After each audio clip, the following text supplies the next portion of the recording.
Hello, shooters, loaders, and casters. It's Friday night. We hope y'all had a good week. Hold on.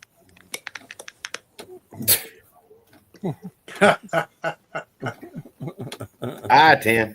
Rigby has some needs. Hello, everybody. Thanks for joining us tonight. Right on time. Right on cue. She was perfect. Perfect. You can't ask for no better. We love you, baby. I'm like, yeah, go on. Get out of here. Just doing my, before I realized that I was doing my hillbilly imitation. Here. I'm taking a shower. Y'all get out of here. Close your eyes. Oh, Lord.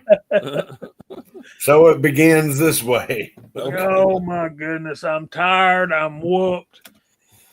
Hey, Dwayne, 7834. We're going to call all y'all out here in just a few minutes. I hope all y'all had a good week before I was so rudely interrupted. CW, how was your week, my brother? It was a pretty good one. It was a really pretty good one. Spring sprung here, but it's going to go back to winter next week. Yep. But Yeah. It already has down south. yeah, we hit 71 degrees one day, and that's pretty darn warm. It was really nice. Really nice. We had 3 or 4 days. I actually raked a little bit in the flower gardens. I did a little bit in the Quonset hut. So you get that feeling in that nice warm weather, and you want to go outside and do stuff. And it got me. So, yeah, it was really nice. I didn't go to the range at all, but hoping to go tomorrow. We'll see how things go, and we'll see how it goes. Bama, are you there? I am. How was your week? Rained all week. Didn't get much done. The sun came out yesterday, and I had to get ahead of the weeds, so I had to get the lawnmower out.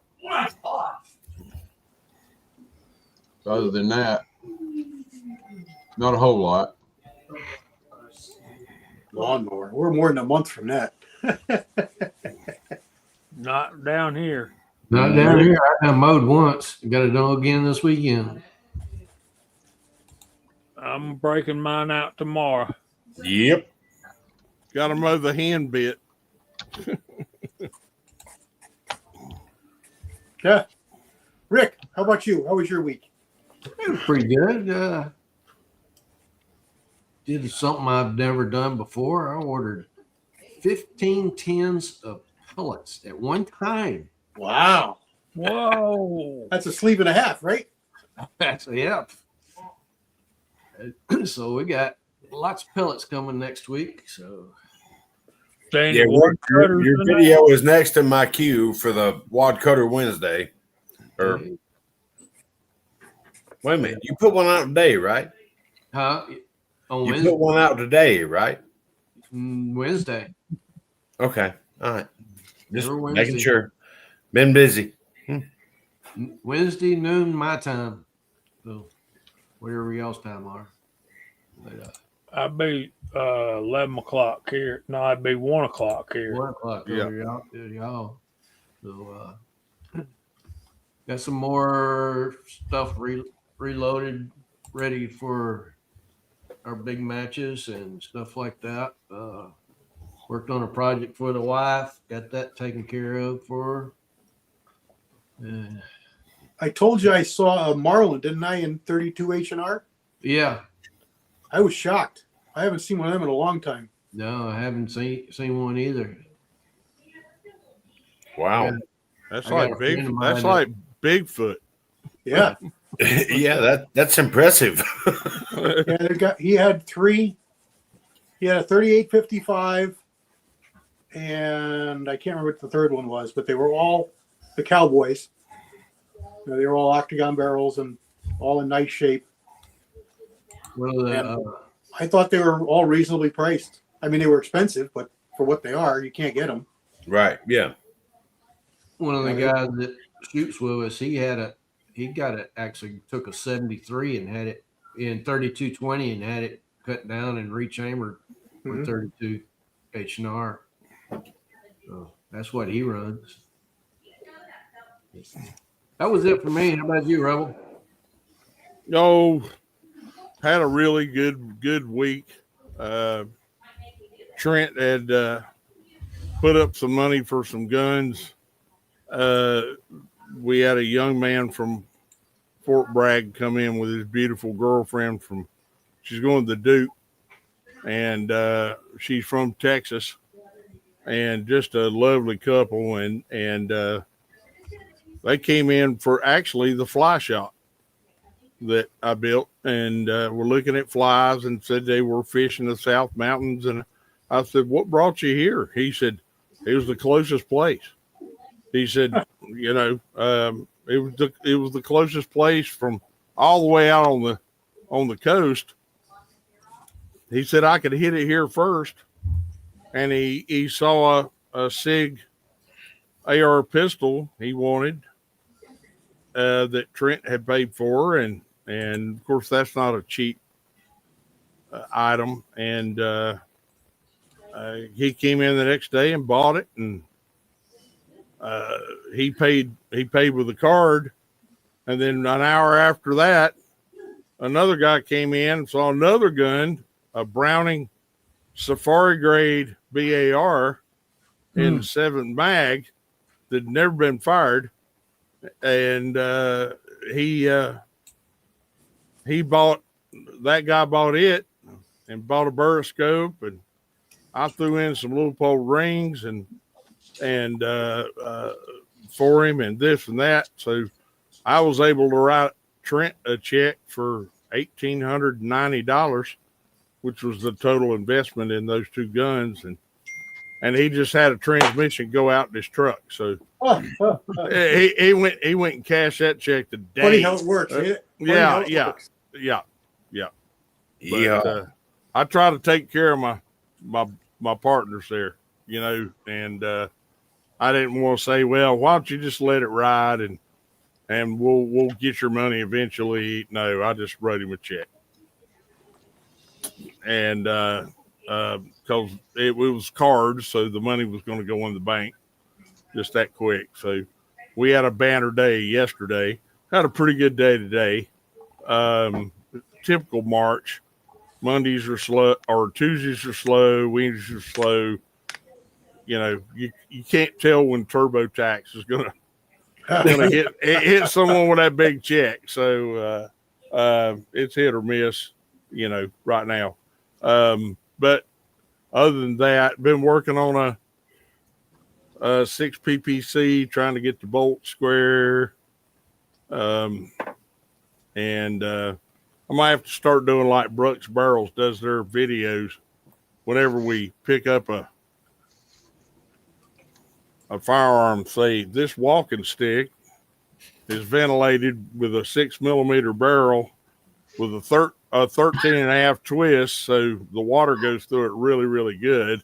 And that's the way they do their YouTube video and Instagram videos. And I'm like, that's pretty daggum smart. Pretty smart. Evidently they had trouble the same way we all have with videos. So they just call them walking sticks. Anyway, Kyle, how about I have to adopt the walking stick. Yeah. Exactly. Everything's going great here. Getting ready for things to come, and let's see. Yeah, that part. I'm refinishing a guitar, and I got pictures coming in. Matter of fact, that's what I was doing, was looking at the pictures. I'll send it to y'all in the side chat. But everything's going good here. Dogs are finally getting to swim in the lake, and we're getting ready to open up the pool, and it's just, oh my God. But it is what it is. Carry on, Jamie. How are you? I've been better, but it costs more money. I heard that. I was just reading this comment from my buddy Bull over there across the across the state line. We got storms Monday and Tuesday, and maybe Sunday and Monday, maybe snow on Tuesday. Yep.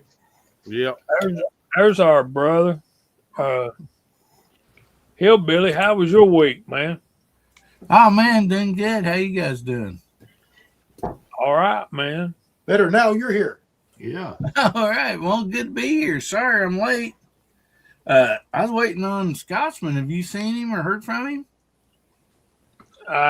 He probably ain't gonna be on tonight on account of he's out of town. I know he's not working. I'll put it that Yeah. way. He's busy. He's busy. Yeah. Well, You didn't kick that rock out of the back door, did you? Because Viejo's gonna be in late. How busy is he? look at there. Pretty busy. What's up, folks? That does Hey. my heart good to see that right there. Can you hear us okay? Yeah, Oh, for yeah. the most part. You got a smudge on the side of your lens there, though. There's a hairy thing over there. Yeah, we were measuring birds earlier. Would have been on time here, but That didn't take long, did it? Speak of the evil, and up it will pop. yeah. What No, I it's- want to talk about is just for a second. I want y'all opinion. Since you're a car guy, Hillbilly, check this out. Check this out. Wouldn't that look good on a Dodge Challenger engine with a hood scoop? Get out of the picture.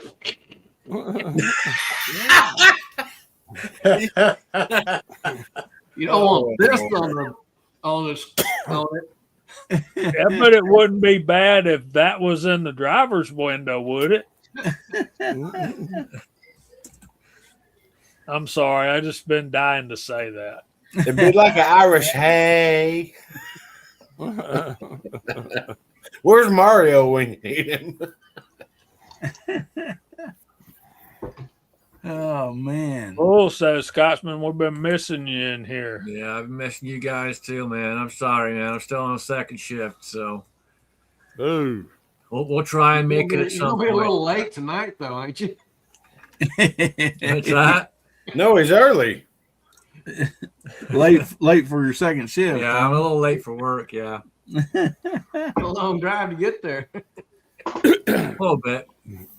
I like that. Curtis said he wouldn't be comfortable, that guy behind me.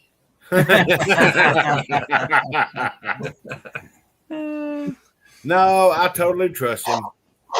I guess a man's got to know his limitations, right? Yeah. Sir. If I had my druthers, there ain't too many I would want behind me more than that guy right there. You ain't wrong. You ain't wrong. Oh yeah. Well, You don't want me beside you if a bear is chasing us. 'Cause you get one in the knee. You're gonna be the guy that goes here. Oh, you got a leg wound. I'm out. I ain't got to outrun the bear. I just ain't gotta got- outrun I- you. That's right. That's right. Yeah, like say, I love you, brother, and I hate this, but bam. Gotta go. Got a hole in your knee. Ain't this a bee? You know. one thing about it is we're ready for any invasion. Anywhere you look around here, Yeah, there's we're firearms. We're pretty set. That's kind of the way I felt when the Scotsman invaded my house too. You know, I'm ready for about anything. Yeah, I'm good. Yeah, I feel sorry for somebody who tries to break in. No, go ahead and say it right. Do your what's his name? Mr. T imitation. I pity the fool. Yeah, but guys, it never, it don't happen like that. It's happening slow here in the South. The next thing you know, you go to you go to the Food Line or the Piggly Wiggly or whatever grocery store you got, Yeah, split and screen. there's a guy in front of you that goes, "Hey, ain't you got no pastrami?" And you go, "Where in the hell's this guy from?" You know, and it's happening slow, and they're driving the price of real estate up. And don't worry, it'll happen in your neck of the woods here, Billy, if it ain't happening already. Well, if they can smell a lake, they'll add another $10,000 an acre to it. You know. well, the deal is as Scotsman can see, you step out here in the yard and look over the hill there, you can see the lake. So, bunch of fancy boats up down there. I just take out the amphitheater, or the amplifier, and big speakers, and start playing Megadeth. No, the Dueling banjos. dueling banjos. There you go. Right out of the holler. Paddle faster. Yeah, that's right. Squeal like a pig. And then that's about most usually don't take very long after that. Their boats start up and they leave the coast. So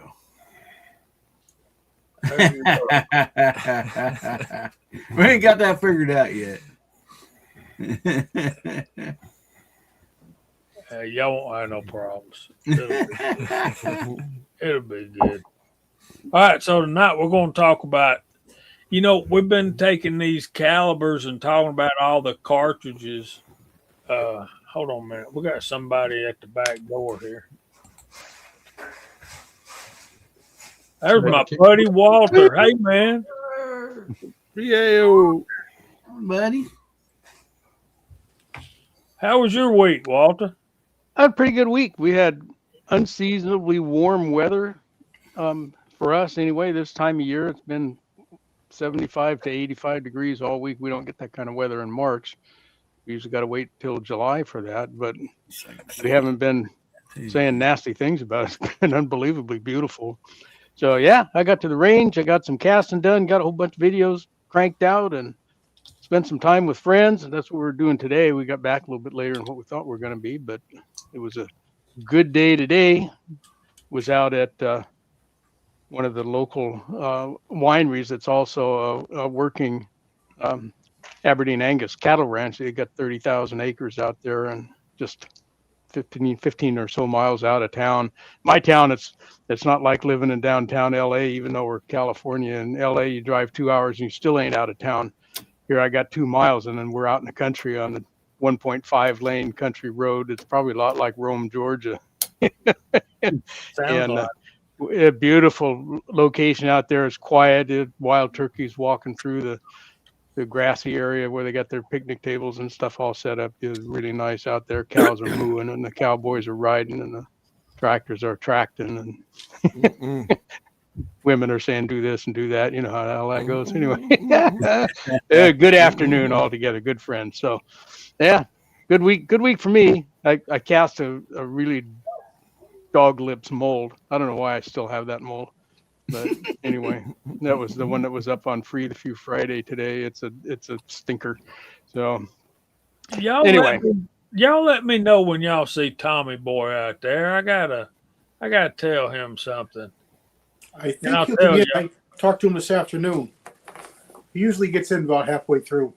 Yeah, he shows up later. So anyway, good week for me. I'll go back and when we're all done here and hear about all of you guys' week, but on with the show. See, hey, wait a minute.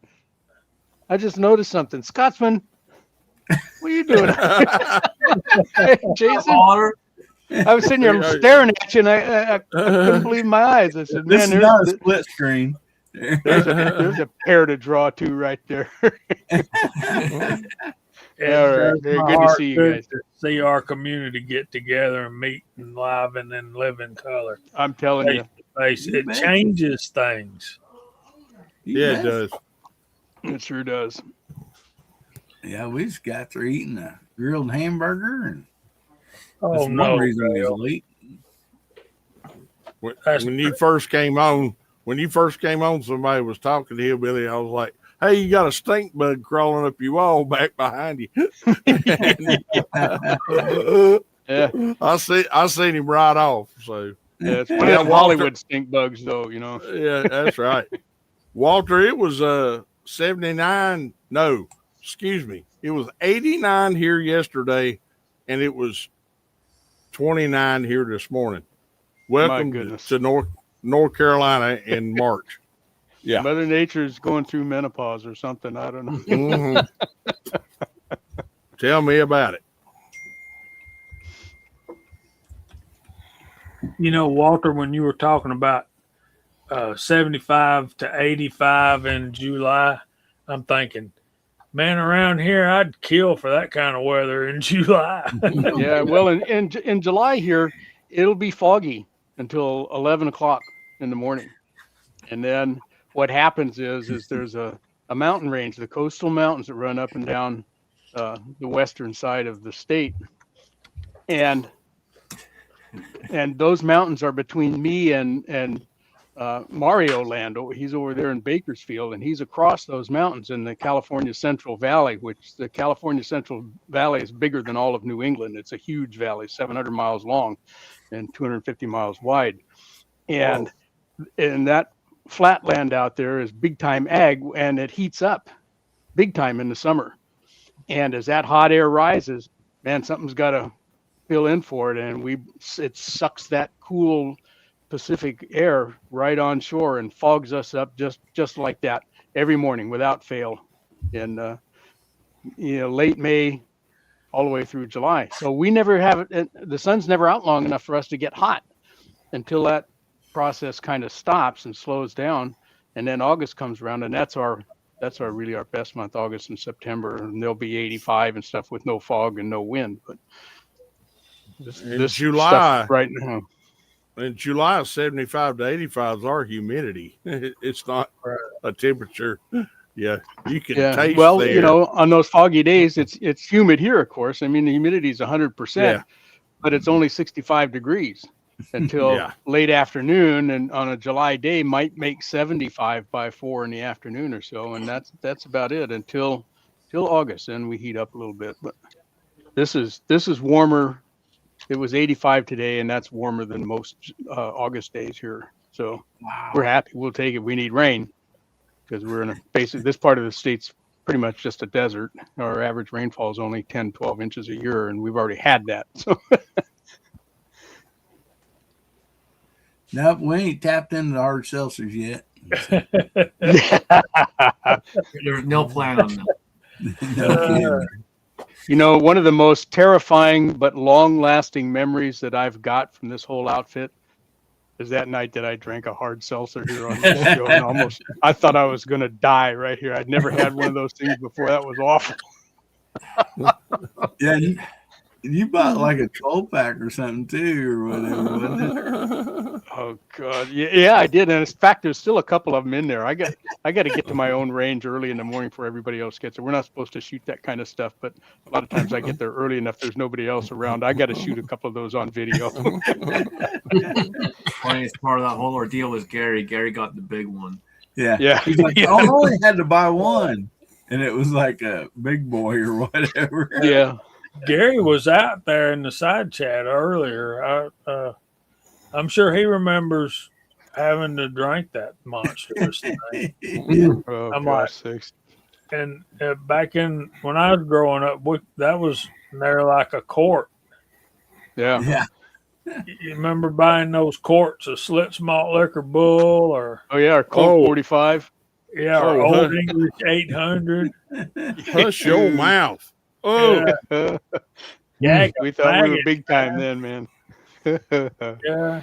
Well, we probably should get started on our topic, but right. We ain't got but a few minutes. But we're gonna go call out the side chat, and we want to talk about 22 caliber tonight.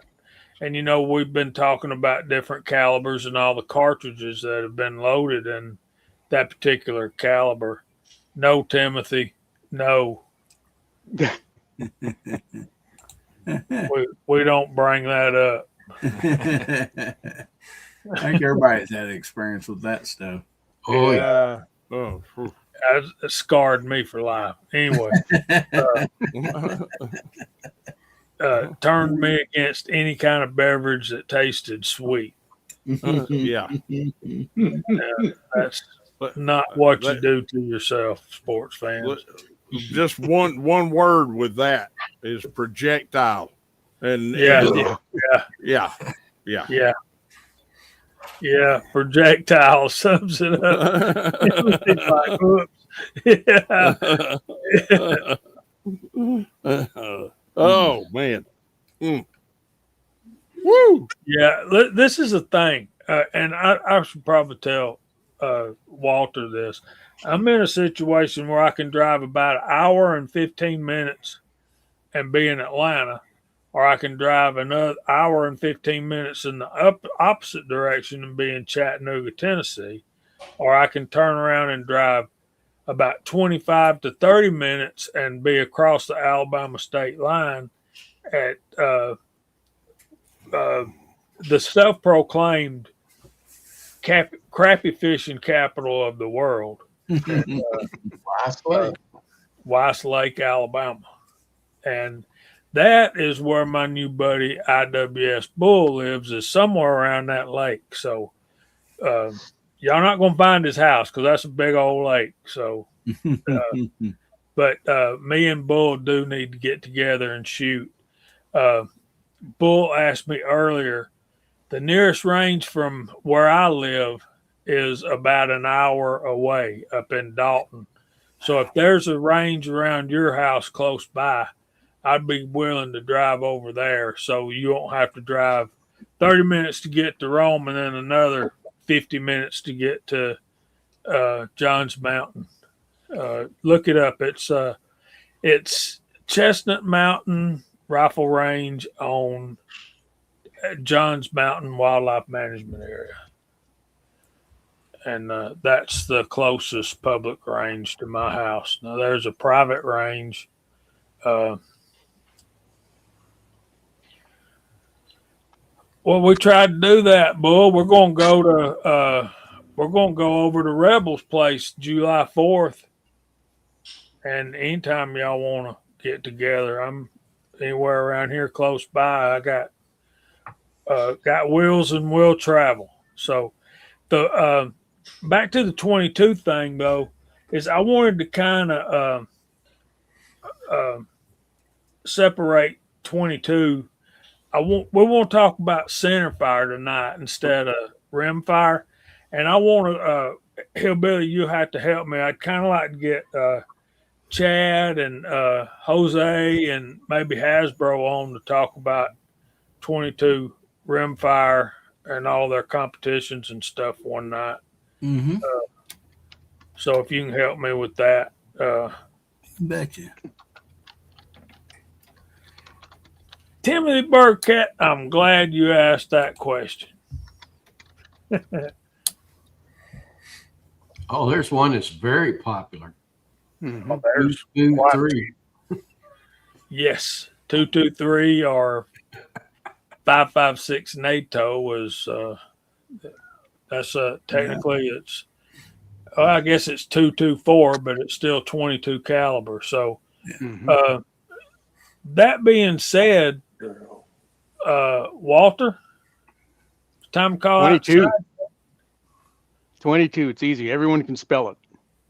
You only got to find one key on your keyboard. Just hit her twice. Even Hasbro could spell that, couldn't he? And CW, you got to show off and spell it out. Use letters. You knew it was coming. Yeah. Hey, we've got a capitals in there. Woo! All right, let me back up here. Yeah, we're going to get to your question there, Timothy, but yeah, Walter was first because he made it up. He's on the panel in the side chat. 6-shooter Texan was next. He's on the panel. CW2A was next. He's on the panel. Kyle Lusk is also on the panel. Edward Petty, 5401. We're going to talk about the 222 also because that's near and dear to our brother Rebel's heart. Bobby Barlow, Bama Dad's also on the panel. IWS Bull, we're going to talk about that one for a minute. Mike Hester's on the panel. Edward Petty's out there. Alaska One Andy is out there. Last of three. Good to see you, buddy. Welcome. Kentucky Firearms 22. Good to see you out there, man. Ron 2A Matters. Hillbilly Up 22 for me and Scotsman. 01 guys out there. Paul Loud. We're going to talk about that one too. Bull 22 Hornet. Dwayne 7834. Timothy Burkett. We're going to talk about those too. Casey Dolph. Dale Pogue. Corners and Doors. What's up, man? Thank all y'all for being out there. We're showing 28 in the side chat. 28 people watching. There was more, but we were talking about stuff that didn't interest some of them, so they bugged out, and that's to be expected. Okay. Let me get over here to do this. And these are just the newer 22 caliber centerfires. We pretty much think of those as varmint hunting, and they excel at that. But what's been going on lately is we're trying to push and increase the reach.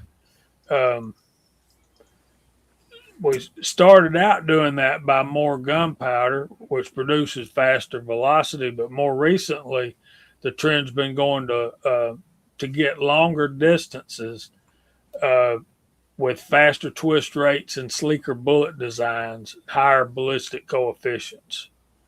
So we can use heavier and stouter bullets, and 22 centerfires we once thought of suitable for varmints became deer, pronghorn, and feral hog capable. Several new 22 centerfires have been introduced in recent years, which offer some unique capabilities. But let's see how they compare to a few of the most popular 22 centerfires and then differentiate between them. And this is from an article by this guy named, well, I saw it earlier. Richard, the photo is by, so is the article. It's by Richard Mann, Mann, and it's from Game and Fish magazine. So the first one he starts off with is 22 Hornet, pretty much in a class by itself. I have a great 22 Hornets. I mean, 218B is same class. So it says that he says that it remains the best 22 centerfire option to bridge the gap between rimfire 22 mag and the more powerful and modern 22 centerfires. The Hornet was highly popular in the 30s until as recently as the 1990s, and it is still a great short-range varmint predator cartridge. Where legal is also ideal for turkey hunting, but for anything larger, it's simply underpowered. Current factory ammunition and rifle options are limited, but those seeking a varmint predator and turkey rifle for use inside 200 yards, the 22 Hornet will serve admirably. Where's Ricky Baird when you need him, man? He's all up on that 22 Hornet stuff. That's the first cartridge I reloaded for. For real? For real. Very first pull of the crank was a 22 Hornet. Very cool. The next two they compare is 220 Swift and 22 250 Remington. The 22 Swifts claimed fame as speed. 40 grain bullet going 4,000 feet per second. And it was popular for a time. 22 250 Remington is a 250 Savage neck down to 22 caliber. And the 220 Swift was based on the 6mm Lee Navy case that had a rim. There's another one too, 225 Winchester, right there in the same era, about the same velocity, a little bit slower, but proprietary case. Rim That case. one's relatively new, isn't it? Like 1970 or something like that. I remember hearing about that. 225? No, it's Yeah. old. Is it? It's old. Yeah. Yeah. Oh yeah, it's old. Yeah. That article skips over a bit, like A lot. a 218B, 221 Fireball. 222 Remington. Yeah. But 222 mags, 223. Yeah, the 22 250 was a Wildcat for 60 friggin' years until Remington picked it up. Yeah, it says that, and they call it the Remington. Yeah, but according to you, they've been wildcatting it for a long time. Remington. It was called the 22 Varminteer. So it's a 250 Savage neck down to 22 caliber. And it is bad news. It says, although ballistically very similar, the 22 250's rimless case was better suited to bolt action rifles, and it soon put the 220 Swift out to pasture. New 22 250s are readily available, but buyers need to beware as many 22 250 rifles have a 1 in 14 twist rate. And this is not compatible with modern high BC bullets. However, Browning and several other manufacturers offer variations of the 22 250 with a 1 in 10 or a 1 in 12 twist rate. So Savage. If shooting lightweight varmint bullets at high speed is what you want to do, the 88-year-old 22 250 Remington is still a fantastic option. Now, if you want to talk about something a little newer, the next one he brings up is 22 Creedmoor. And it's a 6mm Creedmoor neck down to 22 caliber. Works in both bolt rifles with a 308 Winchester size action or in AR-10s. The 22 Creed is basically very similar to the 22 250. Its advantage is its fast 1 in 8 twist rate that allows it to stabilize heavier and higher BC bullets. Although several boutique ammo companies offer 22 Creedmoor ammo, Hornady developed it exclusively for Horizon's firearms, so currently there's not a large selection of rifles and loads from which to choose. If you want the 22 centerfire that offers the maximum reach and flattest trajectory for varmints or deer, the 22 Creedmoor is your best option. Okay.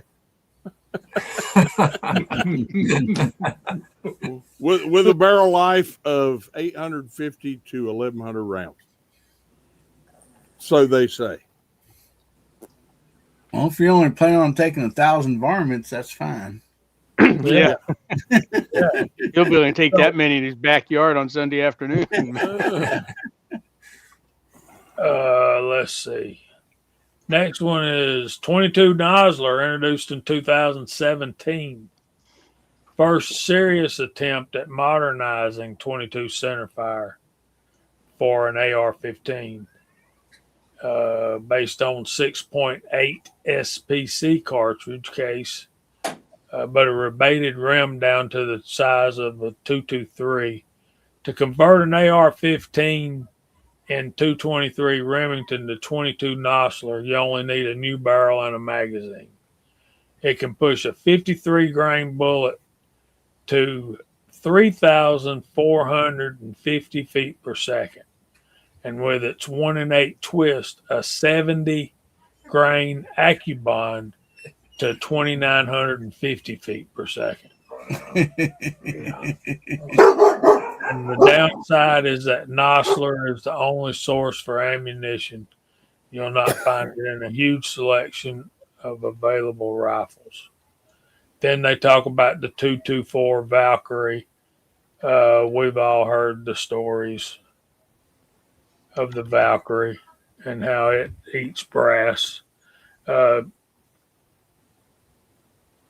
out in 2017. It's not bad in a bolt action.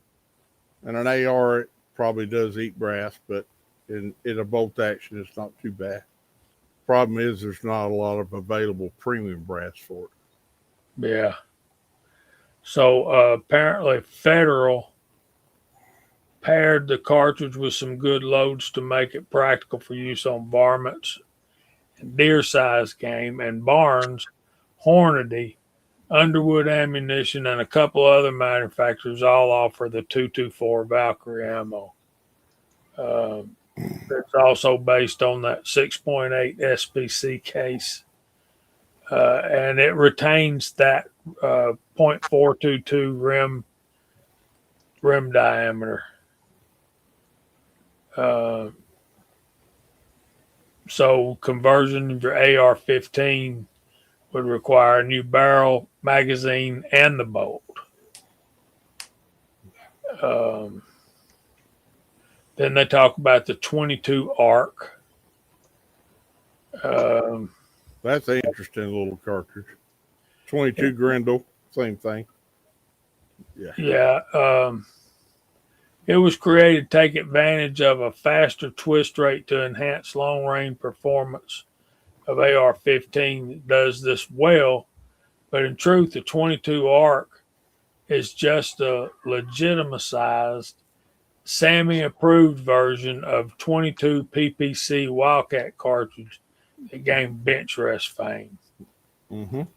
Parent case is the 7.62 by 39/220 Russian, and it has a 0.441 inch rim. So, like the Valkyrie, with a new barrel, magazine, and bolt are required. Velocity-wise, it's similar to the Nosler and the 224 Valkyrie, but the ARC's shorter case and its 1 in 7 twist rate makes it more compatible with high ballistic coefficient bullets. And then they start talking about 223 Remington, 5.56 NATO. And the author believes that's still the best general purpose 22 centerfire cartridge.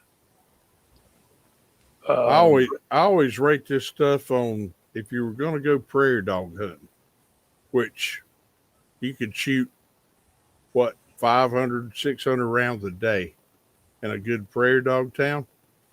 What rifle would be your main go-to rifle that you didn't? If you took a 2250, you're going to burn it out in one trip. A 22 ARC or a 223, it's going to keep on running. So you want to take that for your mid-range rifle. You 22-250 for you're definitely going to burn out a 220 Swift. So, and I don't know that a prairie dog, and I've never seen a prairie dog, but a groundhog don't know the difference. They can talk about high BC bullets all day long, but I'm going to tell you, they die with a 53 grain VMAX just as easy as they die with an 80 grain high BC bullet. There's no degree of dead. Yeah, dead is a binary thing. Yeah. Yeah, you ain't or you am. Yeah. Yeah. Yeah, it's on or off. That's yeah. So really though, with all the BS aside, what I like about the 22-250 hunting groundhogs in my area and Jamie, you've been here, CW, you've been here. I got rolling hills, I've got some open fields, but from 0 to 400 yards, you can hold on hair and kill it. All right. There's no having to twist knobs or anything. You can hold on hair and kill it.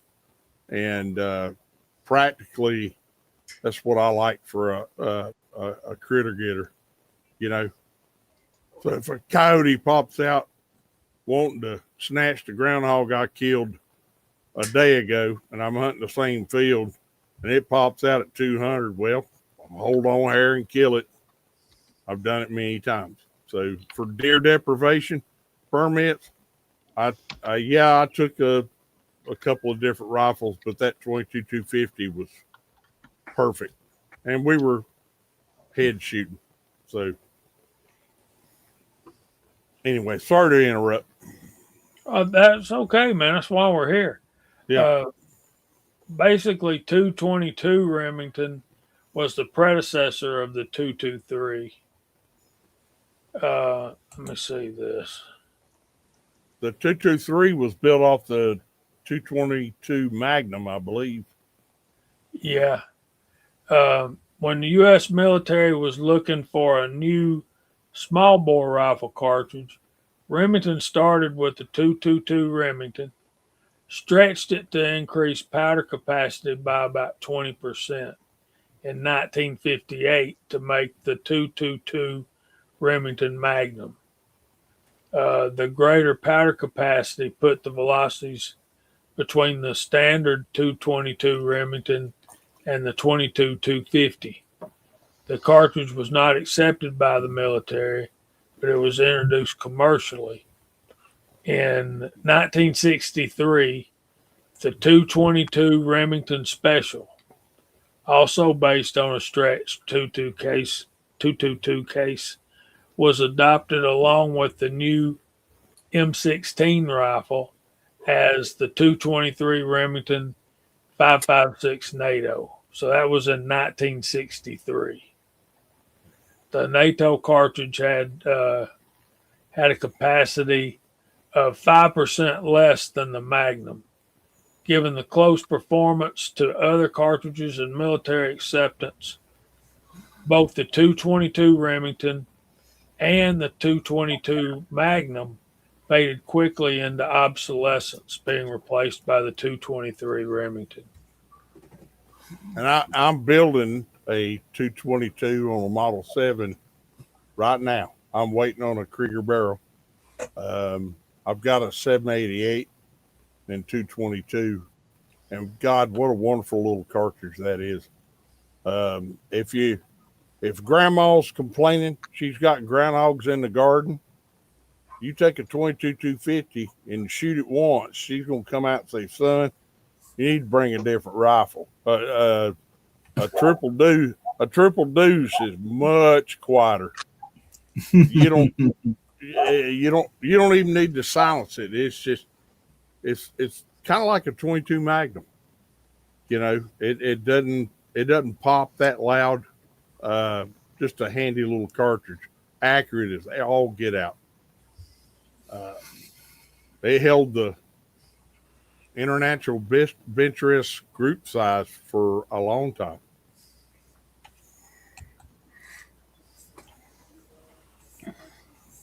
All right, here we go. Let me see if I can do that. Y'all might find this interesting. Y'all want to see a picture? Yeah. Sure. Yeah, since we can't read, pictures really help. Yeah, right. Okay. What we got here is 222 Remington on the left, 223 in the center, and the 222 Magnum on the right. So you can see that the 223 is just about as long as the 222 Magnum. And notice all three of those they look to be the exact same bullet. They're a cup and core hunting style bullet. And I'm going to tell you, 223, you can make that sucker and a bolt action with hand loads. Good Lord of mercy. It's a good critter. All right. Anybody else got anything to say? I feel like my mouth is dry from talking so much. Get you a drink. There's a bunch of other ones, like we said, that have been kind of passed over. You know, back with the small ones, is forgotten. I read in the side chat there is the 22 Jet. Yeah. Basically, it was a handgun round, but it's still a nice small. It's a 357 case with a very, very tapered or slow shoulder. Mm-hmm. Call it a Coke bottle. See, Yeah, Davey? It did. It's a Coke bottle. It looked like a Coke bottle. And it had similar ballistics. And then a little newer, we had the 221 Fireball, which came out in that handgun, the XP 100, which was bridging the gap between the Hornet and the 222, 223 class of velocity. Can I say something about that cartridge and that particular gun? The XP 100? Yeah. Sure. Y'all know what I'm going to say, don't you? I got a feeling. There's this cat named James Fines that claims that's what he killed John Kennedy F. with, and bit the brass and set it on the fence. And they found the brass in the grass, in the dirt. What, years later? With his teeth prints in it. It's a legitimate theory. Legitimate theory. The XP 100s were they were just rifles with handles on them. I mean, they were Short barrel rifles. Yeah, they were blisteringly accurate. I remember in the 70s reading hunting magazines where guys were going out shooting rock chucks out west with XP 100s and what was the savage? What was the savage? Very comfortable. What was the savage pistol, CW? It's a newer one, right? No. It was popular way back when, and it was a single shot. Oh, the on-shoot Savage, right? The on-shoot. No, it was a pistol. It had like a four. Well, it might have been on-shoots that collaborated. I don't know, but was it Striker? Savage Striker? Striker's the new one. That's the newer one. Okay. And that was super popular to go hunting with handguns with rifle calibers. My friend Bob, who's unfortunately had a stroke and in the nursing home I used to work at, he's lost the use of his right side and some of his mind power is gone, bless his heart. But he had XP 100s and Savages and Contenders in calibers I did not want to shoot by hand. He had a 35 Remington Contender, and that thing threw a fireball like that out of it. But fun stuff. But James Fines talked about that 221 Fireball, and then I saw one show that had x-rays of Kennedy's brain, and the varmint style bullet that went into his brain fragmented, and they couldn't get any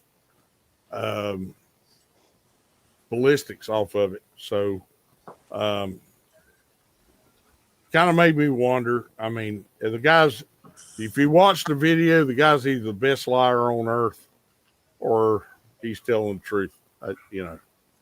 I'll leave it to the FBI or the experts to figure Man, that out. and that's an hour and a half long video, and he answers every question without thinking. Yes, He just responds.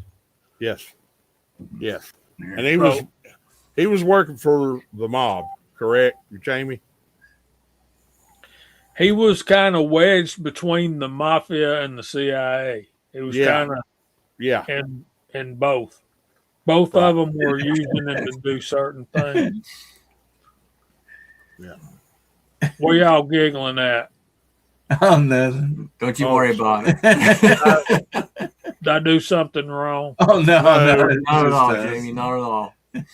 Scotsman's probably telling the hillbilly it was a laser beam from a satellite. But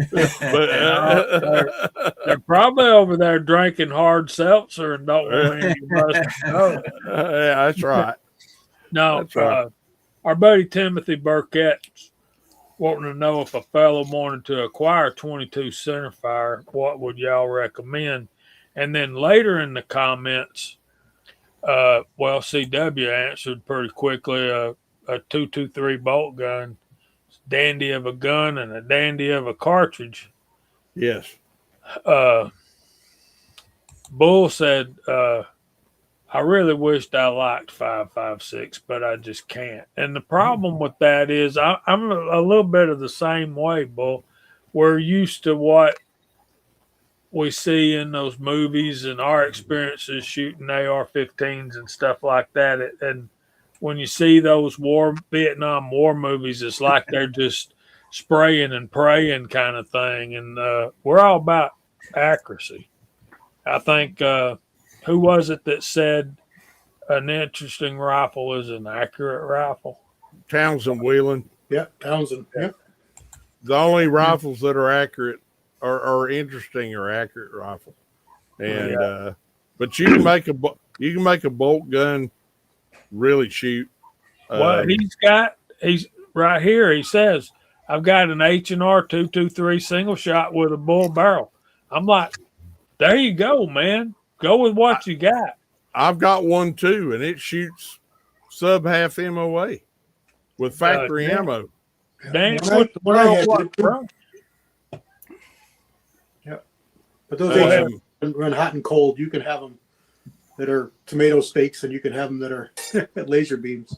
Yeah, fortunately, I have two good ones. You know, I've got a H&R Ultra and 243 with a heavy barrel, a big heavy barrel, and then I've got a 223. Can you pause for just a second? Ames saying something.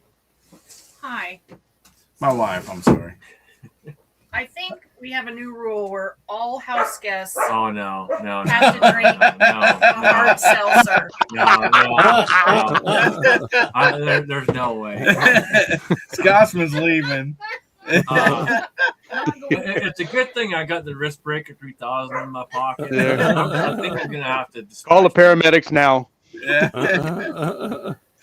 A lime and a raspberry. Yeah. Oh God! Shotgun that thing. No, Scott. I'm already sworn up at the thought of it. Scotsman, there's a Motel 6 over at Branson.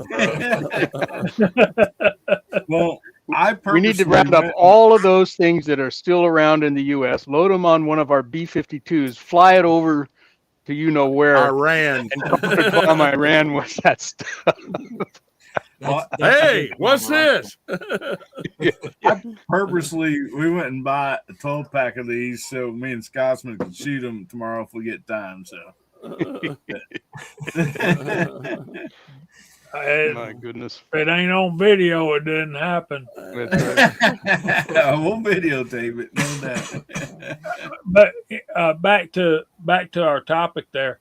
I think Timothy Burkett, if you've got an H&R single shot with a bull barrel, man, mess around with your hand loads. I'm telling you, chances are you can make that into a real good shooter.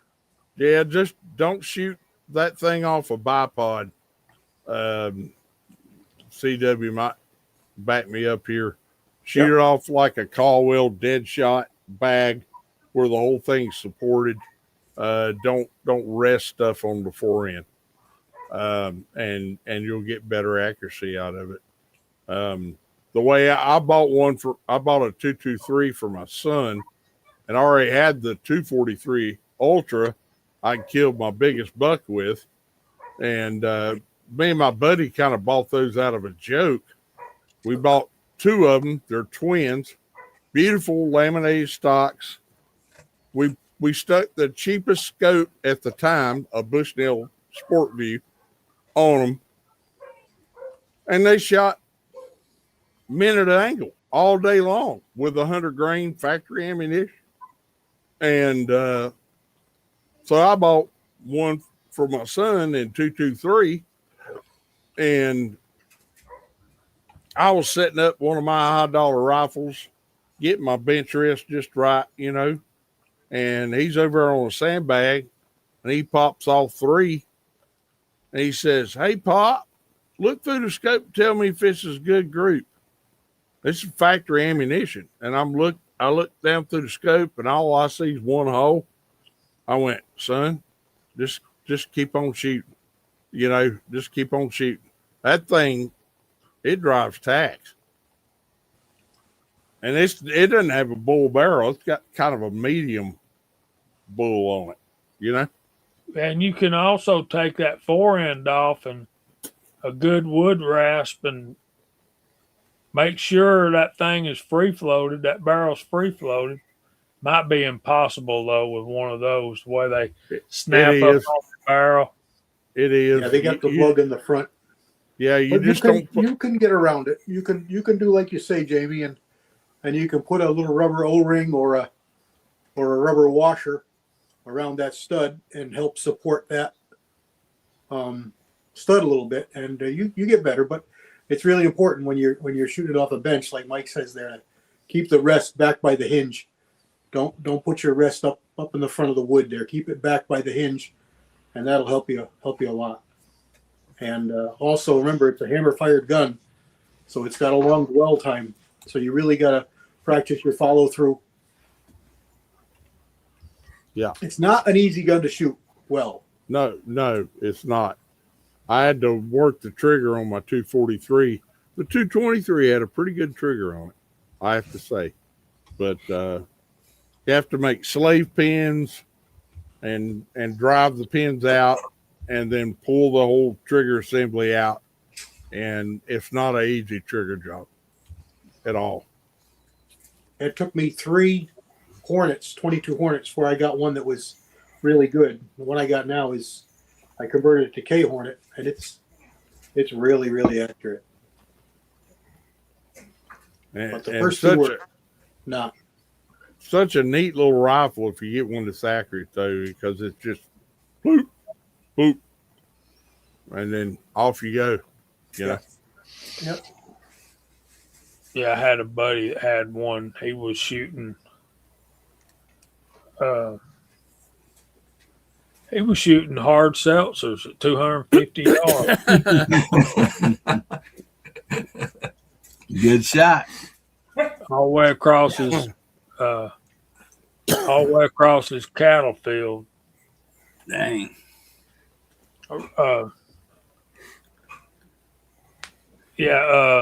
Floridian asked, "Where's old Hot Pot been?" Hadn't seen him. He's starting to put out more videos. I got a feeling he'll be back in here for too long. But I do need to. I've seen where his neighbor's tree fell down and fell across a car. Oh, yeah, I saw that too. Gene's car or the neighbor's car? Neighbor's car. Oh. The reason I go, Gene just traded cars less than a year ago. Oh no. And I think Christine just got a new one recently too. See, Bull, this is what CW and I are dealing with Ricky Baird. He's all about moving to the south, and he's going to prove to us that 22 Hornet is plenty enough to kill deer with. And going by what you're testifying to right there, I don't have any doubt or anything like that. I just like my 35 Remington and my 270 and my 350 Legend for killing deer. 22 Hornets, a poacher's cartridge. Oh, yeah, for sure. Yeah. Y'all haven't talked about 224 Valkyrie, man. We mentioned it. Yeah, I've got two business partners that built 2 bolt guns with 24-inch barrels, and the first guy, Chad, he said, "See if you can pull up some ballistics on this thing." I said, "Well, everything's AR and everything's an 18-inch barrel, so I'm gonna print this out. We'll just go from there." And it was right before the groundhog shoot. We went down to our range. He starts shooting. He gets it 0 to 100, goes to 3, and he says, "What's my dope at 3?" I said, "Well, with an 18-inch barrel, is this." And he said, "I'm going to do half that." And I went, "Okay." Well, he shot over the bullseye by 4 inches. That's how much speed he was picking up. 6 with inch extra barrel. Yeah. And so he dropped it down and he was shooting absolute just one holing at 300. And I was like, "Dude, man, you got to shoot in the groundhog shoot." Of course, Chad's in a wheelchair, so he's more than qualified to shoot off the bench. So we went over to practice, and he's shooting. He gets to 300, and the thing starts spraying bullets all over the place. Well, the dude that put it together for him obviously didn't get the torque on the barrel. The barrel loosened up. He found out that night. He said, "Well, maybe it just needs cleaning." He opened up the bolt, and the whole action turned. Anyway, he had it tightened back down, and he hadn't really tested it since.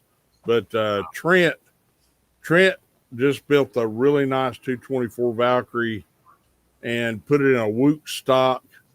It's a beautiful gun, and he was having some trouble, and I didn't want to say anything about his reloading prowess or skill or anything. I said, "Dude, you need to try a different powder, something altogether." And I started looking down the burn rate, and I told him, I said, "Reloader 15 might be where it's at, dude." And he tried Reloader 15 with, I think 80 grain Sierras, 85s maybe. And it just went whoop.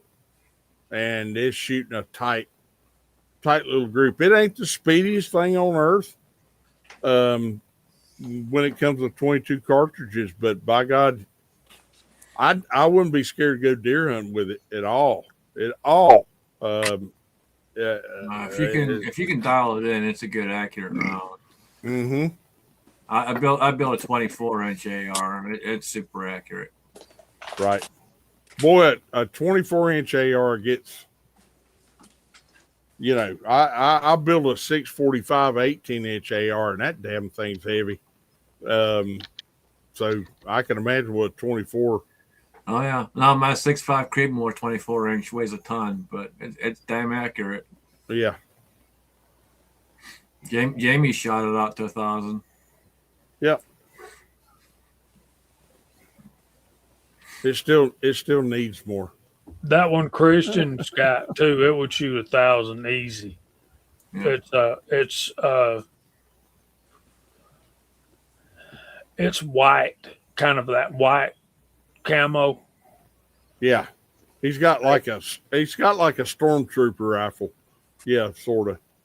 And it's he's got a suppressor on the front and a really nice scope on it.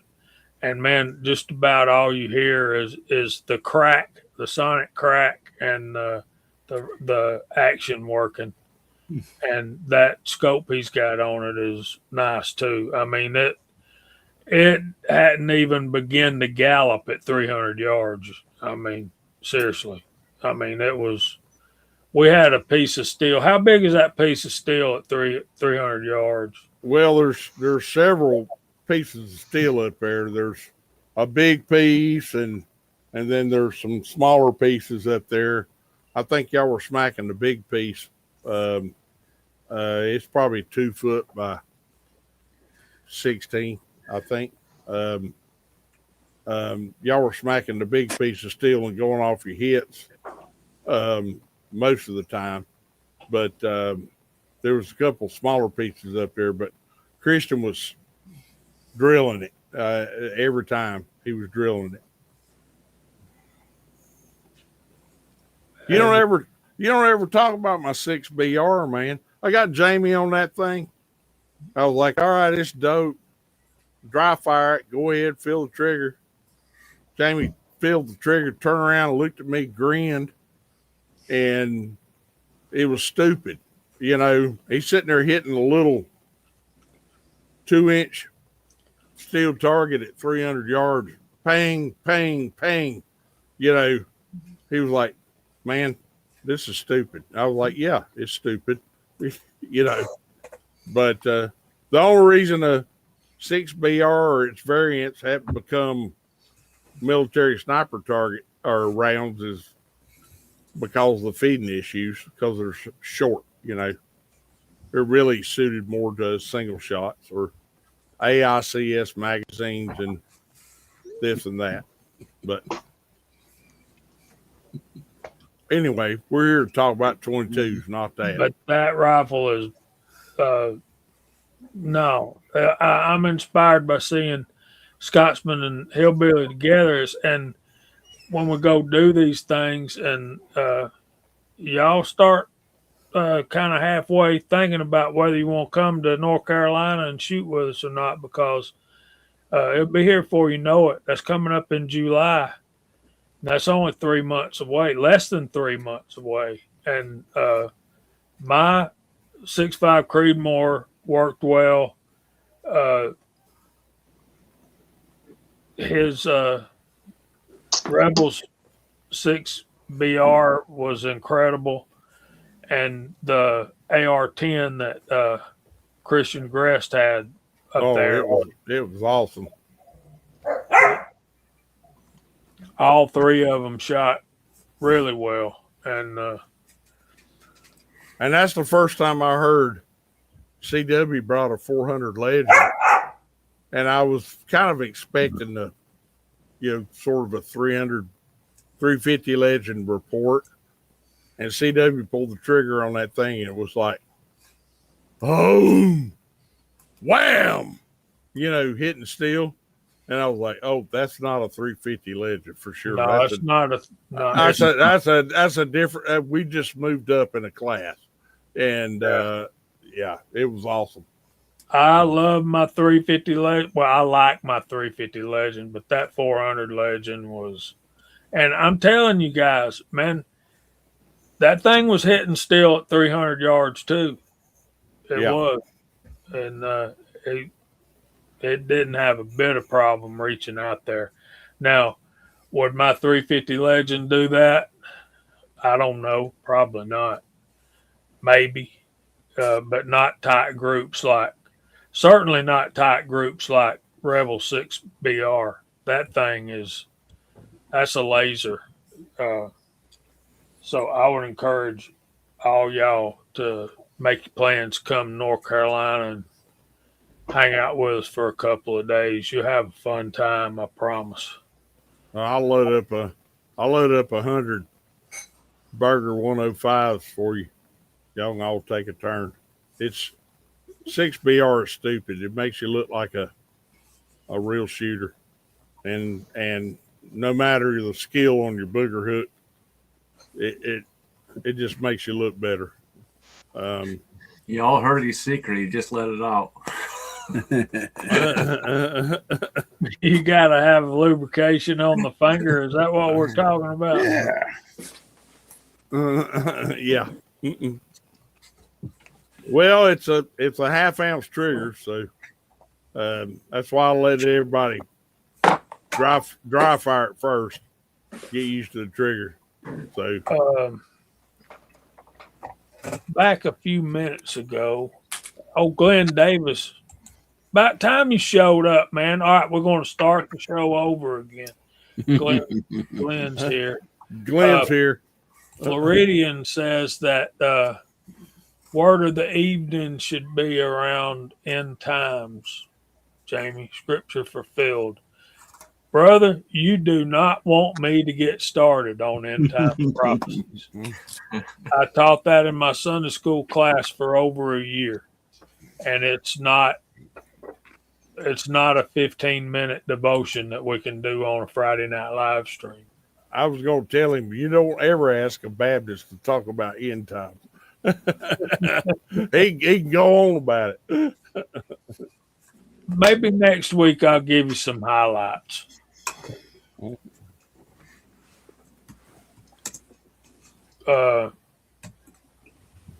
Start with Matthew chapter 24 and 25, and then work your way around the Bible. That center column there in your Bible, we got a little letter over some of the phrases in your actual text of your Bible. Yeah. Start going to all of those. And MacMan joined us also. Hey, MacMan. Yeah, I seen he had a video out. I hadn't got a chance to go watch it yet, but it did show up on my. He Got a was, slew of them out. he was getting ready to replace one of his 650s with a. What was he going to replace that with, Jamie? He said we had to see the video, and I think the video came out. Kyle, Okay. if you're there, if you want to tell us good night, buddy.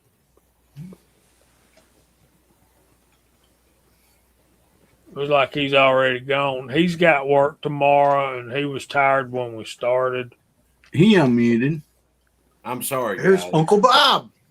Hey, Uncle Bob. I'm exhausted, and it's time for bed. I got to rinse and repeat tomorrow. So that's where it is. It was great to talk to all y'all, and God Almighty, I'm about to sleep on the kitchen table. Okay. Oh boy. Don't hit the sack, buddy. We'll catch you next week, if not before. I'm tired, guys. I'll see you, sushi man. Yep.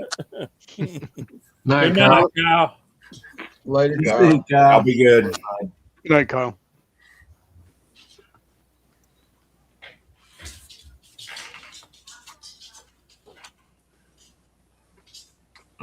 New price coming, but you gotta wait and see.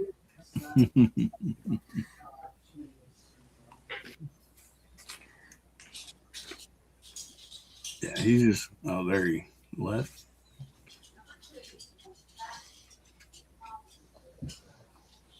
Lord Almighty, y'all, every time I raise up or scooch down like this, my knee pops. Oh, that's not good.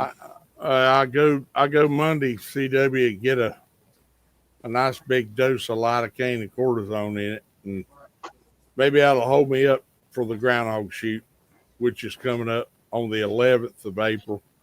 And for Hillbilly, Scotsman, Tex, BO, for those that don't know, my shop puts on a big shoot every year, and people come from as far away as where Jamie lives, all the way from Virginia. We've even had shooters from Pennsylvania, and once we had a couple from Hawaii that came in there and shot.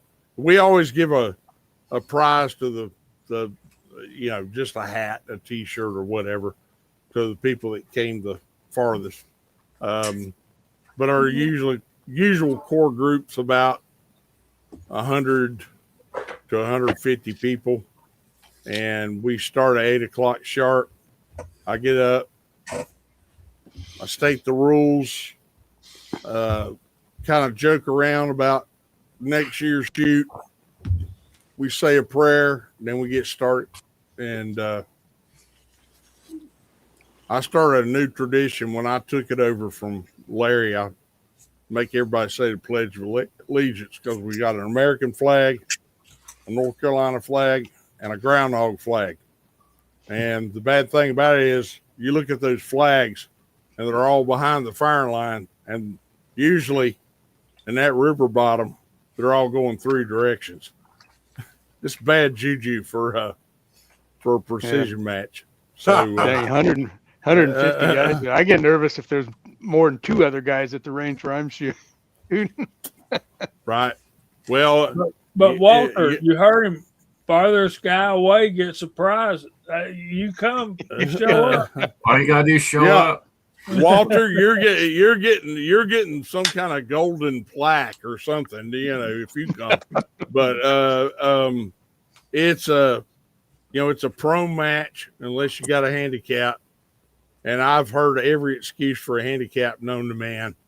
Yeah, I'm from California. That's my handicap. Well, I've had people say, "Well, I can't lay prone. I got to shoot off the bench. Why? I got a bone in my leg." Okay, you want to be handicapped? I'll shoot you in the knee, and then you'll be handicapped. Yeah, then you can be handicapped. Yeah, yeah. When they see Chad roll up there on the bench in his wheelchair, people kind of get humbled, a little bit. So that's twice tonight, Rebel. You've threatened to shoot somebody in the knee. Yeah, I know. He's gonna get us kicked off. I don't know why the stream disappeared. I've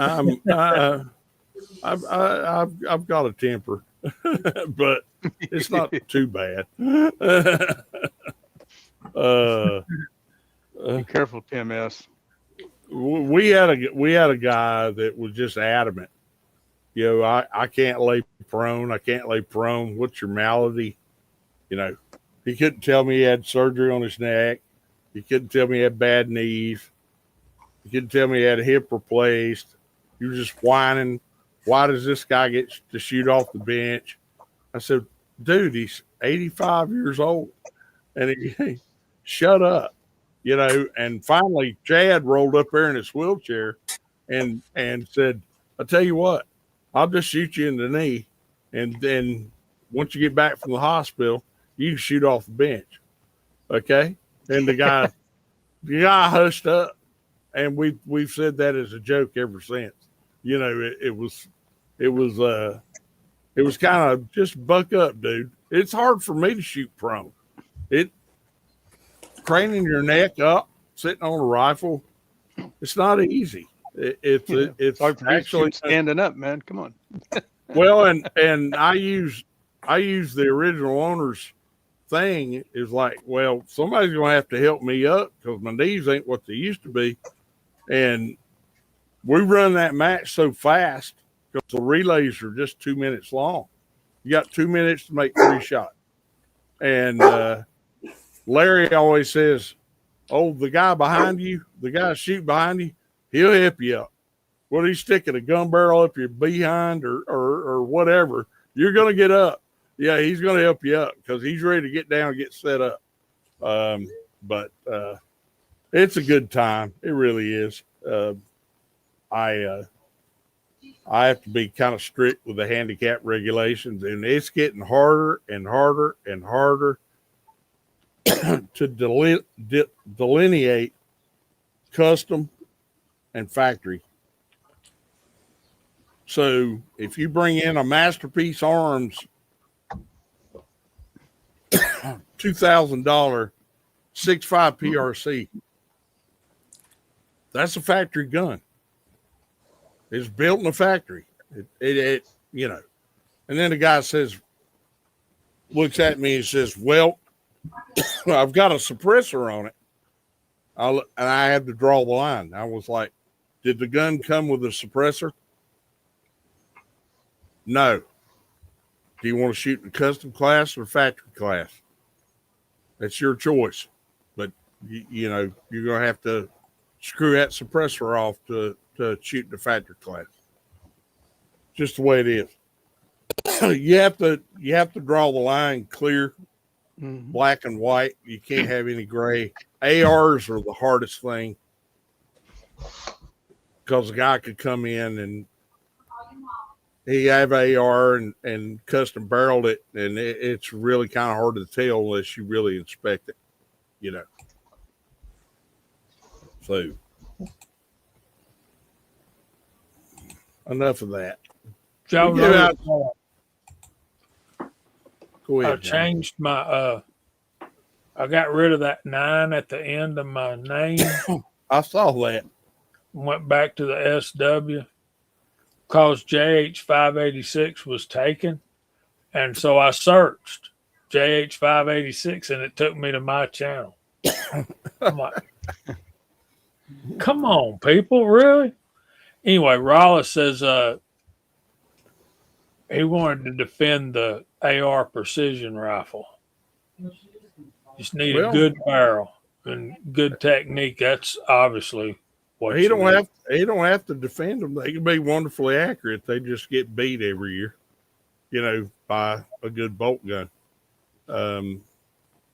It's hard to make a gas gun precision. It's kind of like depends on the room you're in. If a guy's shooting a 3/8 group at 300, and you're shooting a 2-inch group at 300, you can call that precision all you want to, but it's not in that room. It's not, Tim S says prone is the most stable position. Bread and butter shots. I'm kind of like Rebel there, man. If I could, I've never shot prone. How many on the panel have shot prone? I have. I've shot the match 3 or 4 times. Yeah. Only when I fell down. And but after 2 many accidental discharges don't count. there's a lot of woods around here. You trip and fall down, and they're still out there. You got to take a shot. He's not lying. I can vouch for that. I thought about making a small inner tube for those of us that are a little belly challenged, to lay prone. But craning your neck up and leaning over the rifle, it can change your POI for sure. Not because your gun's shooting different, because you're looking through the scope different. Yeah. Well, that's where you're messing up. You got to shoot Glock style sideways. So you don't have to raise your head up so high. Yeah. Try that at 500 hillbilly. And especially with a hard recoiling rifle. Oh, it gets better, Mike. You've mounted enough scopes in your day, just like me. I always love the ones that tilt their head like this. I call it the redneck lean. I go to put it up, and it's nice and straight, and they go, "Oh, it's crooked. You need to turn it this way." Yeah. I had a boy in there the other day. I had a boy in there the other day. He bought a new scope. He sat there and watched me put bubble levels on the rifle, bubble levels on the rail, bubble level on the scope ring, set the scope in, bubble level the scope, tighten it down, adjust it a couple times, because every time you tighten it down, of course, it's going to move a little bit. Got it dead perfect. He picked it up. He said, "Them reticles are crooked." I said, "Nope, you're holding the gun crooked." I said, "Stop leaning your head over." He got a real hard lesson. Stop leaning your head over the gun. Stop looking at it like it's a mouse or something. I pick your head up and look through the scope straight. We finally got him. Well, I guess it's straight. I threatened to hang a plumb bob from the back wall down. And you didn't threaten to shoot him in the knee? Well.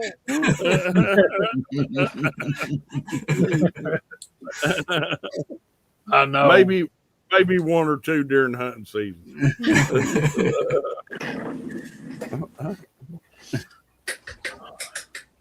Okay. Are we ready for the verse of the week tonight, guys? Yes. Yes, sir.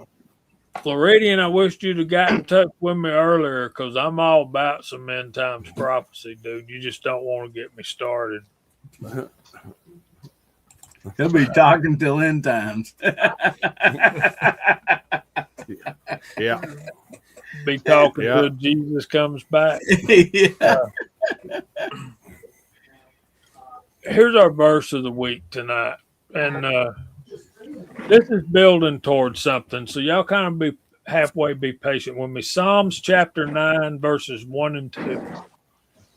I will praise you, O Lord, with my whole heart. I will tell of all your marvelous works. Verse 2, I will be glad and rejoice in you. I will sing praise to your name, O Most High. And this is a psalm of David, prayer and thanksgiving for the Lord's righteous judgments is the title. And y'all know I always like to share John MacArthur's notes with you, and also Dr. David Guzik's notes as well. The title there, the new element of this type, literally, on death of a son.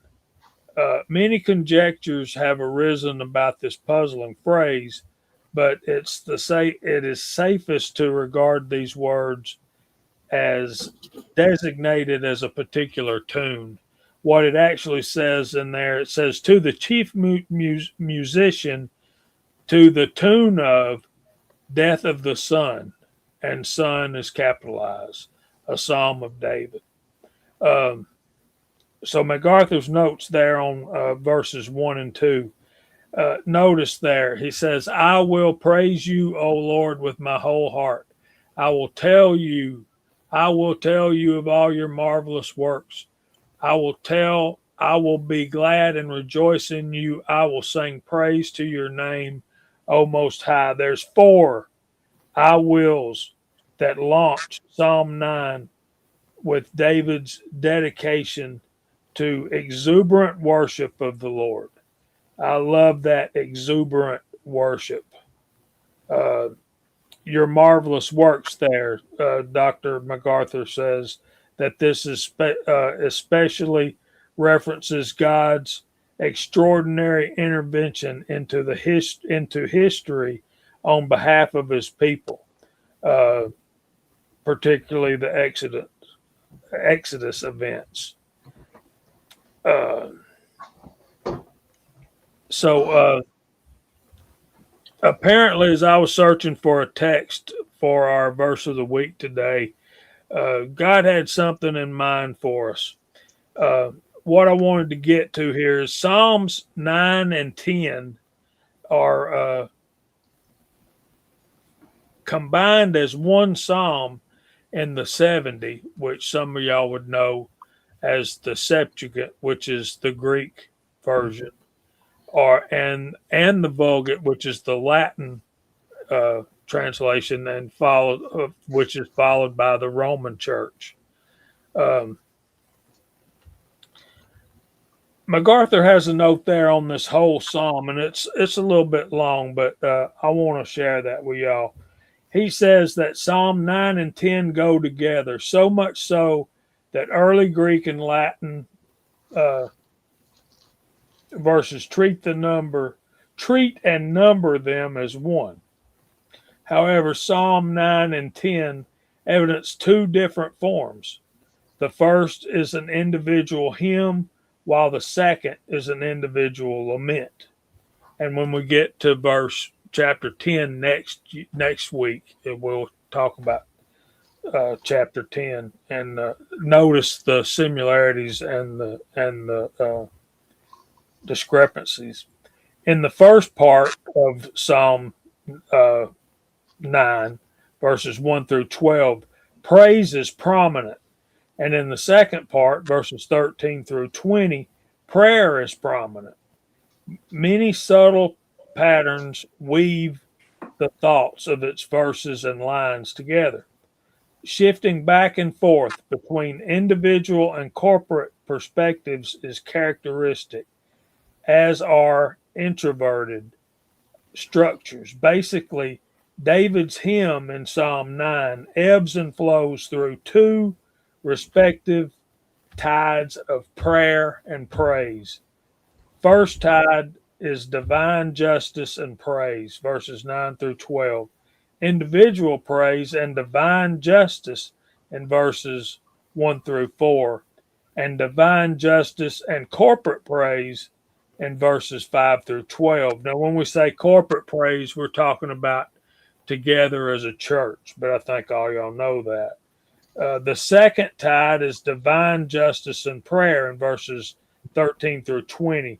Individual prayer and divine justice in verses 13 through 16, and then divine justice and corporate prayer in verses 17 through 20. So it's very systematic. David knew what he was doing here. That's what worship is all about, is noticing God's justice and then praising him for it. And then not just on an individual basis, but also a corporate basis as we get to church. Share. Dr. Guzik there says that verse 1 there says, I will praise you, O Lord, with my whole heart. David recognized that God was worthy of praise with his whole heart. His entire being should be directed in affection towards God. He quotes Charles Spurgeon there, who says, half heart is no heart. That's a fact. I will tell of all of your marvelous works. He says here, David describes an important and often neglected way to praise God, to tell of all his marvelous works. Simply remembering and telling the great things God has done is a wonderful way to praise him. And this can look different for each and every one of us, because when we think and remember and tell the great things God has done, we're not only telling about what's recorded in Scripture, but how he's worked in our own individual lives. So that could look different for each and every one of us. David could see that today is as full of God to this man as the sacred yesterdays of national history, and his deliverances as wonderful as those of old. And that's a quote from McLaren. I will be glad and rejoice in you. David here described a second way to praise God, by simply finding and expressing gladness and joy in God. This is simply choosing to rest in and celebrate the goodness, the greatness, and kindness of God. I will sing praises to your name, O Most High. Here David listed the third way to praise God with the whole heart, by singing praise to the name of God. The idea is to honor and celebrate the character and nature of God, recognizing him as Most High. O Most High, God was first so called by Melchizedek upon a like occasion as here by David in Genesis 14, verses 9 through 20. And as we scroll through the rest of chapter 9, in verses 3 through 5, David praises God for defending him against his enemies. And in verses 6 through 8, David celebrates the Lord's victory. And then verses 9 and 10, God is a trustworthy refuge, praising God for how he treats the oppressed. 11 and 12, singing praise to the God who remembers his people. Verses 13 and 14, a plea for mercy from the God who remembers. And then 15 and 16, the destiny of the wicked. In verses 17 and 18, appealing to God who judges in righteousness. God will deal with both the wicked and the humble. And then lastly, in verses 19 and 20, an appeal for God to glorify himself among the nations. And when I pray for you guys, I always ask God to use this as an opportunity to bring himself glory by the way he answers the prayers of his children. And that's our verse of the week for tonight. Questions or comments? Nope, that was a good one. The critical thing here tonight is that we remember until next week and we'll review, but we're going to see a completely different approach next week when we get to chapter 10. And then the week after that, we'll wrap it all up and get to the point and the heart of the matter, if that's okay with y'all. I appreciate y'all indulging me by allowing me to share God's word with No problem, Jamie.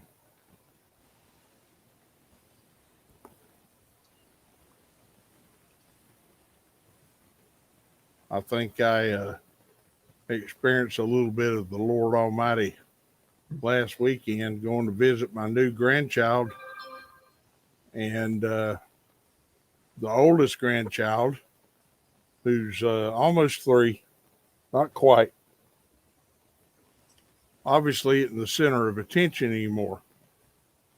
So as soon as I got to the truck, out of the truck, me and my wife, she's at the door doing this. And when I come in the door, she grabs my finger. It says, "Come here, Papa."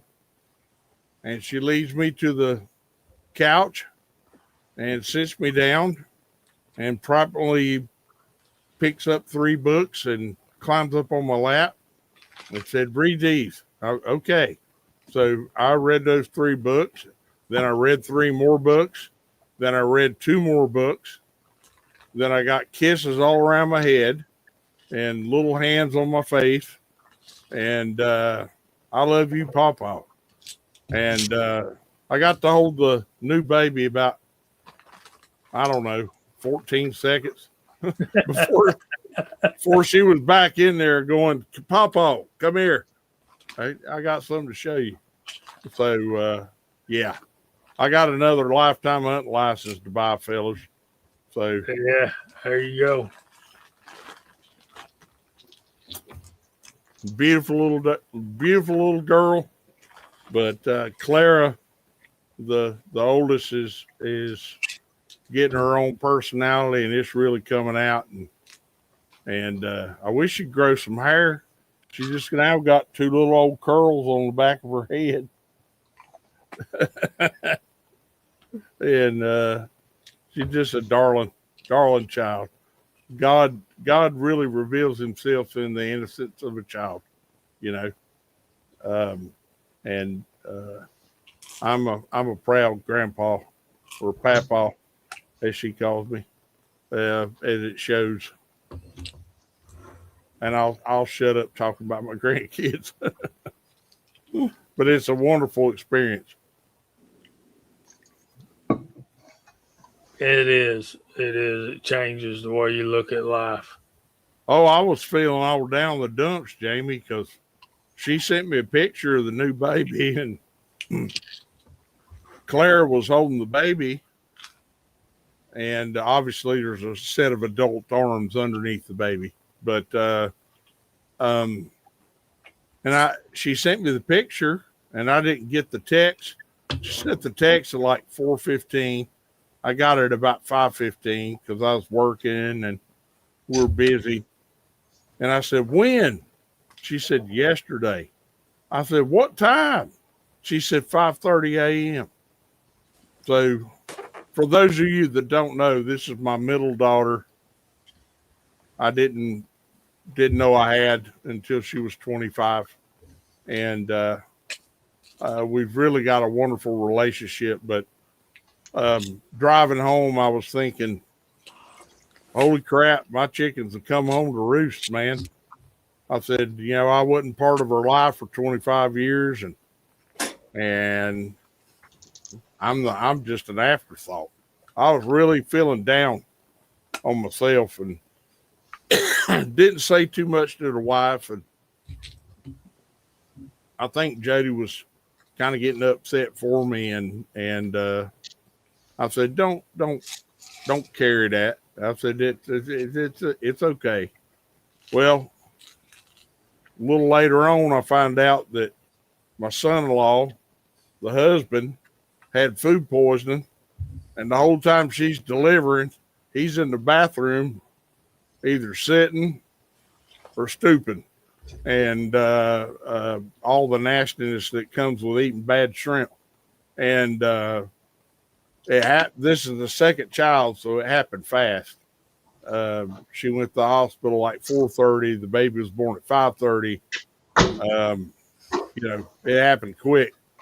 And when we went to visit, she said, it was just so hectic the first time. I just kind of wanted it to me and Dale, her husband. And I said, hey, I get it. And I felt better about the whole thing. A man and wife ought to share that. That's their time. I was being selfish and it's human nature. That's what we do. I was kind of feeling down on myself, but I got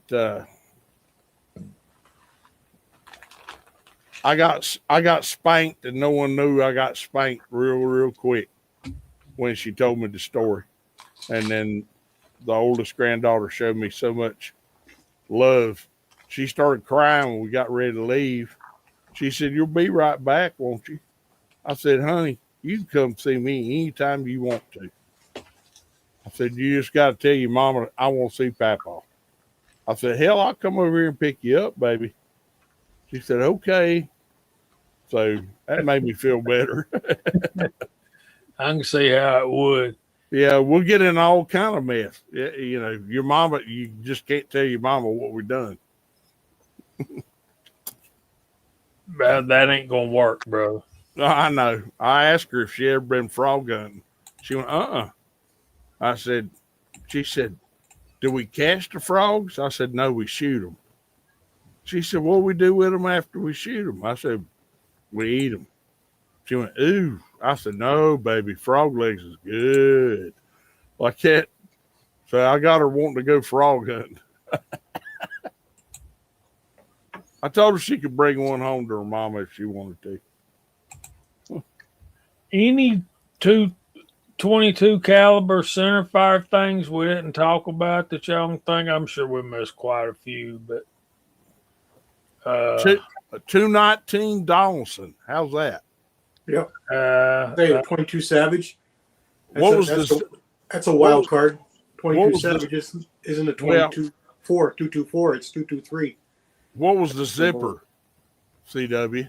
Zipper was a 30-30 case. Yeah. 22 zipper. Yeah. And if you read more about Donaldson and Newton, didn't Newton have one? Oh, probably. There's so many small wildcats, locally popular wildcats there's some really good ones, Yeah. That 22 rock trucker. What was that one? That a 308 case? Yeah, I think so. Varmint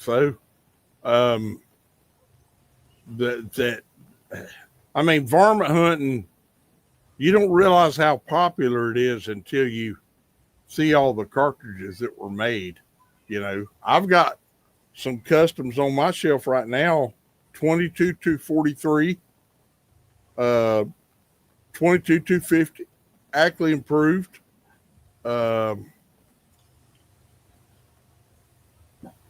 Pretty neat. Yeah, neat. That's stuff. A really neat one.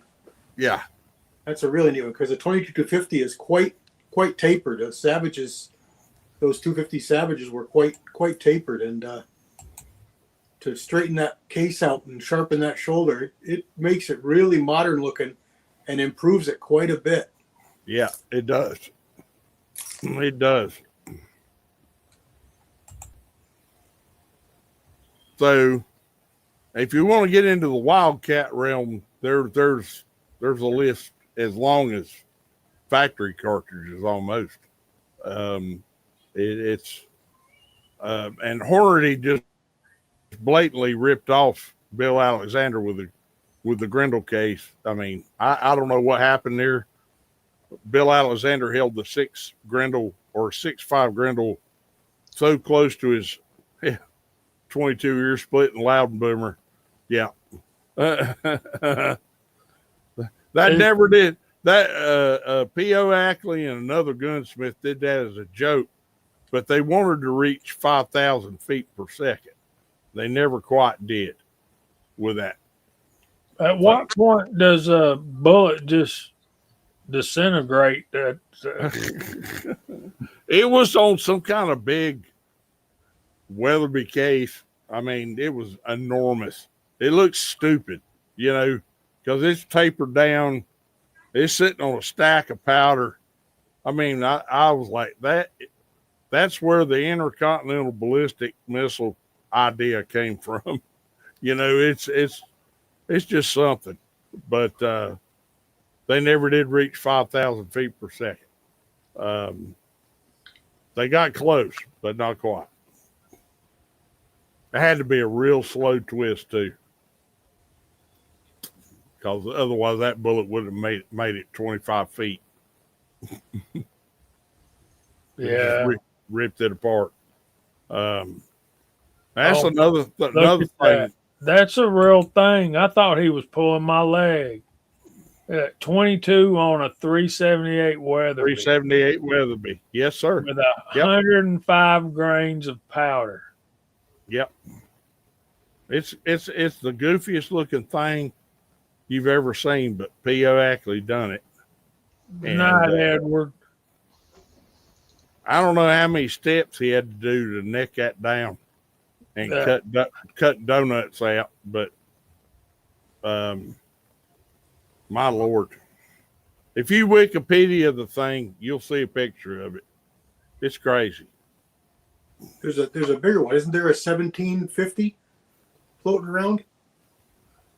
Somebody made a 17 caliber 50 BMG. Yeah. I've seen pictures of it. That's something. I mean, that's there's more. that's a big ass case for a 7. That's a 50 caliber bullet. Imagine that with a 17 caliber bullet.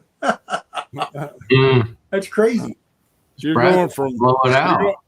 You're going from 650 grains to like 20 grains. Yeah. 25. I think that would actually leave the atmosphere. Yeah. Lucky if it leaves the barrel. You shoot satellites down with that. No, I vaporized before it got out the muzzle. There was a guy on Accurate Shooter. He's no longer there, but he got kind of ticked off at the moderators. But he was doing a 22 on some kind of big Magnum case. And he said, "What do you guys think?" And I posted a picture of it was an AI picture of the Earth splitting apart hit by a comet. It was just boom. And he was like, "Yeah, that's what I thought." He got it shooting, but barrel life. He didn't care about the barrel life. He just wanted to make it. And that's one thing on my mind when I'm always doing custom rifles is I'm spending all this money on premium barrels and spend all this time on stocks and triggers and bedding rifles. I want something that's got a good barrel life. I'm a poor boy. I can't do that.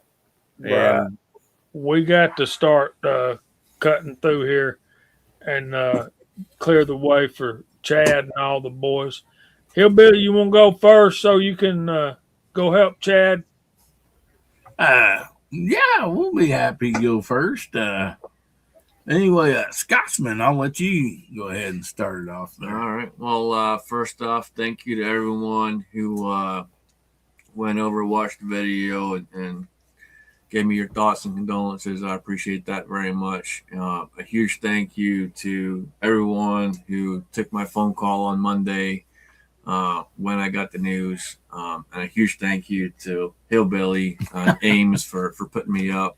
And the hard seltzer for me. I really appreciate it. They've been nothing but awesome since I got here. So huge thank you to everyone again. Always good to be here. Great seeing everyone up inside chat. Appreciate everyone out there. Well, I hate the news that you got, while you're down here in Missouri, but it's great to get to visit with you. And so, man, we got Guns, Beer, and Therapy tomorrow night at 9 o'clock Central, 10 o'clock Eastern. If you ain't doing nothing, swing by and see us. And hopefully we'll have a Hillbilly Scotsman video coming out sometime this next week. So anyway, that'll be fun. I don't know, we'll be drinking hard seltzer or shooting them one or the other or something. So thanks. One of them drinks the hard seltzer, the other one shoot him, will you? Yeah, well, yeah. Gotta have that pinky up. Yeah. Congratulations, guys. Take care of yourself, Scotsman. Be careful out there, particularly on the way home, bud. And you have our hearts and our prayers, brother. And so, Walter, you want to go next? I'll be quick. We're just about out of time. We got like 2 minutes left. So I got Standard Fare coming up on Viejo channels next week. Same stuff, 102nd verse or something like that. So you guys can check me out. Who's up next? You want to go up next, 6? You're right at the top of me. Yeah, that's fine. Same here. I've got another Wide Cutter Wednesday coming up, another U.S. made pellet. So got that coming up. Cowboy action in the morning. So gonna go have some fun in the morning. That's it for me. Cool. Rebel, what you got coming up, brother? Prepare for the groundhog shoot. That's about it. A lot of prep there. Hard to stand on these old legs, but I'm making score sheets now and got stuff bought to hold down the big tarp under the scoring tent. Got the scores ready, got the food truck ready. Hopefully I ain't forgotten nothing. Anyway, Bama Dad, what you got? Not a whole lot, just a bunch of reloading to get done. That's about it. See, Dave? I've got 2 good videos coming out this coming week.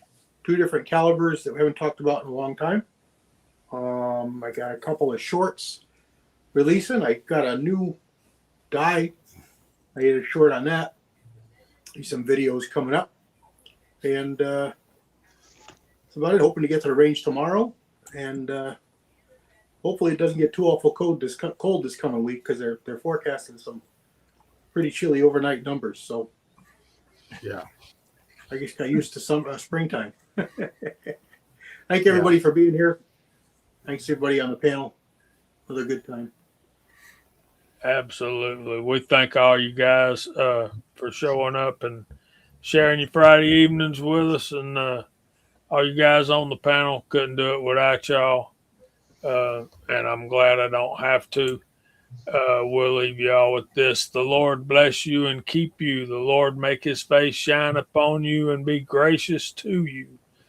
The Lord lift up his countenance upon you and give you peace. We love you and ain't nothing you can do about it. And if the Lord's willing, we'll see y'all next Friday night at 8 o'clock. Say good night, y'all.